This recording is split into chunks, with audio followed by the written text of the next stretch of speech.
At a time we are dealing with numerous challenges in our nation, from the killings of young persons to the economic turmoil that we are facing, to numerous and various problems that the nation Kenya faces, I am here to give you unfiltered insight into these issues, one by one, as we delve into the details of these occurrences. My name is Chris Kushu, and this is my unfiltered insight. To measure if we will be successful in our journey to move from a third world country to a first world country in a generation like Singapore did, we must look deeply and delve into the ways that Singapore used to become a first world country in a generation. The other thing that Lee Kuan Yew, the Prime Minister of Singapore, looked at, together with his government and experts, was the taxation system. He knew with a harsh taxation system, no foreign company would be interested to operate in Singapore. And if there is any, there would be a handful. And this would not eliminate the problem of unemployment in Singapore. He and his government came up with a plan. They first implemented a one-tier taxation system.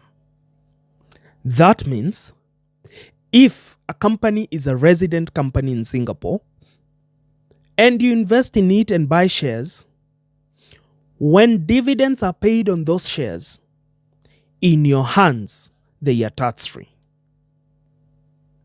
You're not taxed on the dividends you receive from shareholding.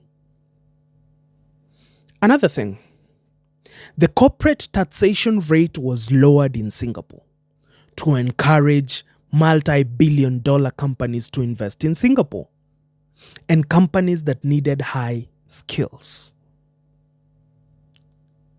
The taxation rate, the corporate taxation rate was lowered to 17%.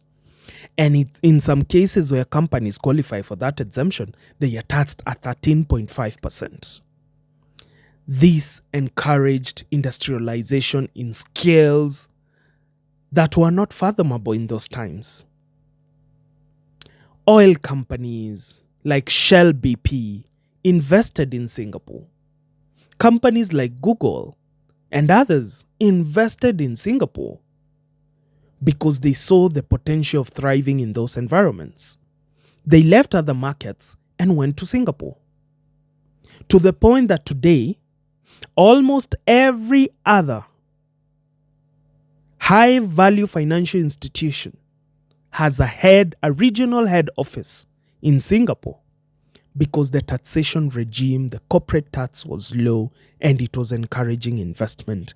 And the fact that when you're paid dividends by a company being a resident in Singapore, those dividends were tax-free in your hands, they invested even more.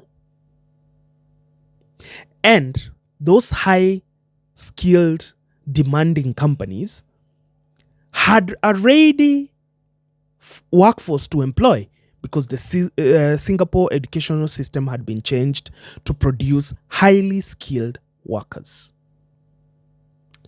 When these companies increased their presence and foothold in Singapore, they employed millions of Singaporeans, to the point that today unemployment in Singapore stands at 2%.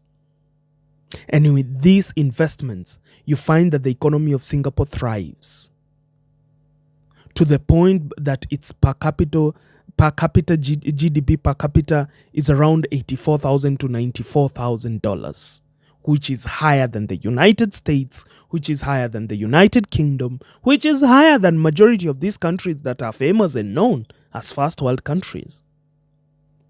Singapore's taxation reforms did not end there. Majority of the SMEs in Singapore today are actually tax exempt. And some which are not tax exempt qualify for partial tax exemption and other tax rebates that lowers their taxation rate. This ensures they can employ more people, This ensures they can contribute more to other activities that build the economy. And remember, the corporate taxation rate is lower. And get this, when you start a company in Singapore, except in the case of a hedge fund and a real estate company, all the others, when you're a startup in Singapore, founded in Singapore, you are tax exempt for the next 3 years. You pay absolutely no taxes. Absolutely none in Singapore. This encourages growth because the first 2 or 3 years of a company or institution that is a startup are very vital. Because the first year you lay the foundation, the groundwork. The second year you may use to mobilize more capital. The third year. These 3 years are very vital to the survival of any business that begins. And the government of Singapore was giving a hand to these SMEs, small and medium and micro enterprises, small, medium, and micro enterprises. It led to the thriving of SMEs in Singapore. And that still contributed to reducing the rate of unemployment. This worked to the best interest of Singaporeans, because someone who could not be employed in a big company, they could start up their own company. And it was guaranteed to thrive because the environment that the government created, with lower taxation, with tax exemptions, with tax rebates, ensured that your chances of survival as a startup company in Singapore were very high. Some of these SMEs are actually even given grants. And some of the corporates are also given grants.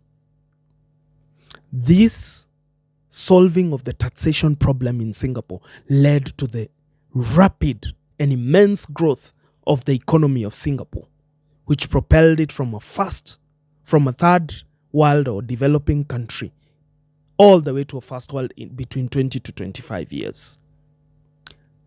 Turning the camera inwards towards our country, Kenya, that wants to become the Singapore in Africa. We are being told that will happen in 5 years, which is a far-fetched dream, but let's be optimistic. But let's look into our own case. Here, corporate taxation rate stands at 30%, non-negotiable flat rate. And if you're a foreign company with a branch in Kenya, you are taxed at 37.5%.